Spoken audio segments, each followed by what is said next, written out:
किनारे बसे एक छोटे से गांव सीतापुर में अर्जुन नाम का एक गरीब लड़का रहता था। घर में बूढ़ी माँ थी और एक छोटी बहन। पिता का देहांत कई साल पहले हो चुका था। अर्जुन दिन रात मेहनत करता, लेकिन गरीबी उसका पीछा नहीं छोड़ती थी। एक चीज थी जो अर्जुन को कभी टूटने नहीं देती थी, उसकी अटूट भक्ति। वह हर सुबह सूरज निकलने से पहले उठता, स्नान करता और गांव के पुराने हनुमान मंदिर में जाकर हनुमान की पूजा करता। मंदिर बहुत पुराना था, दीवारों पर दरारें पड़ चुकी थी, लेकिन वहां की शांति अद्भुत थी। अर्जुन घंटों बैठकर हनुमान चालीसा पढ़ता रहता। गांव वाले कई बार उसका मजाक उड़ाते। अरे अर्जुन, पूजा करने से पेट नहीं भरता, कोई कहता। तो कोई हंसकर बोलता, अगर बजरंगबली इतने ही ताकतवर है तो तेरी गरीबी क्यों नहीं मिटाते। अर्जुन बस मुस्कुरा देता। वह कहता, भगवान देर करते हैं, अंधेर नहीं। एक दिन गांव में खबर फैली कि पास वाले जंगल में एक खतरनाक डाकू आ गया है। उसका नाम था भैरव सिंह। वह रात में घर लूटता और लोगों को डराता। धीरे धीरे पूरे गांव में डर फैल गया। लोग शाम होते ही दरवाजे बंद कर लेते। उसी दौरान अर्जुन की मां की तबीयत बहुत खराब हो गई। डॉक्टर ने कहा कि शहर से दवा लानी पड़ेगी, नहीं तो जान को खतरा हो सकता है। लेकिन शहर जाने का रास्ता उसी जंगल से होकर गुजरता था जहां डाकू रहता था। गांव वालों ने अर्जुन को रोका, मत जा, भैरव सिंह किसी को जिंदा नहीं छोड़ता। लेकिन अर्जुन के पास कोई और रास्ता नहीं था। उसने मां के पैर छुए और बोला, मैं बजरंगबली का नाम लेकर जा रहा हूं, वे मेरी रक्षा करेंगे। रात का समय था, आसमान में बादल गरज रहे थे। अर्जुन हाथ में एक छोटा सा दीपक और बैग लेकर जंगल की ओर चल पड़ा। जंगल बेहद डरावना था, चारों तरफ सन्नाटा।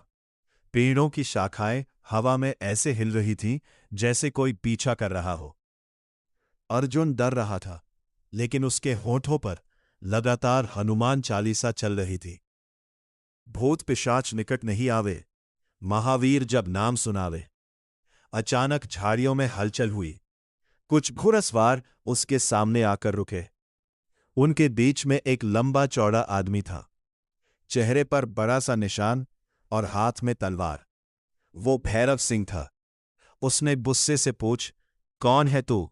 इतनी रात को जंगल में क्या कर रहा है? अर्जुन कांपते हुए बोला, बीमार है, दवा लेने शहर जा रहा हूं। भैरव जोर से हंसा, और तुझे लगता है मैं तुझे जाने दूंगा? उसके साथी भी हंसने लगे। उन्होंने अर्जुन का बैग छीन लिया और उसे धक्का देकर जमीन पर गिरा दिया। अर्जुन की आंखों में आंसू आ गए। उसने आसमान की ओर देखकर कहा, हे बजरंगबली, आज मेरी लाज रख लेना। तभी अचानक तेज आंधी चलने लगी। पेड़ जोर जोर से हिलने लगे। आसमान में बिजली चमकी। घोड़ों ने बेकाबू होकर चीखना शुरू कर दिया। भैरव सिंह घबरा गया। ये क्या हो रहा है? तभी जंगल में एक भारी आवाज गूंजी, जो निर्दोष को सताता है उसका विनाश निश्चित है। सब डर गए। अचानक उन्हें सामने एक विशाल वानर दिखाई दिया। उसकी आंखें अंगारों की तरह चमक रही थीं, शरीर पर्वत जैसा विशाल। डाकुओं के हाथ पैर कांपने लगे। भैरव सिंह चिल्लाया, भागो यहां से। लेकिन तभी तेज हवा के झोंके से सब जमीन पर गिर पड़े। अर्जुन हैरानी से सब देख रहा था। उसकी आंखों से आंसू बहने लगे। वो समझ चुका था कि उसकी पुकार सुन ली गई है। कुछ ही देर में आंधी शांत हो गई। जब डाकुओं ने आंखें खोली तो वहां कोई नहीं था। भैरव सिंह डर के मारे कांप रहा था। अर्जुन के पैरों में गिरकर कहा, मुझे माफ कर दो, मैंने बहुत पाप किए हैं। उस रात के बाद भैरव सिंह ने डकैती छोड़ दी। अर्जुन शहर पहुंचा, दवा लेकर आया और उसकी मां धीरे धीरे ठीक हो गई। पूरा गांव इस चमत्कार की चर्चा करने लगा। जो लोग पहले अर्जुन का मजाक उड़ाते थे, अब उसी के साथ मंदिर जाने लगे। कुछ महीनों बाद गांव वालों ने मिलकर पुराने मंदिर का पुनर्निर्माण कराया। मंदिर के बाहर बड़े अक्षरों में लिखा गया, सच्चे मन से लिया गया बजरंगबली का नाम कभी व्यर्थ नहीं जाता। उस दिन अर्जुन मंदिर में बैठा मुस्कुरा रहा था। उसकी आंखें बंद थी और हाथ जुड़े हुए। उसे ऐसा महसूस हुआ जैसे कोई उसके सिर पर आशीर्वाद से हाथ रख रहा हो। और तभी मंदिर की घंटियां अपने आप बज उठी।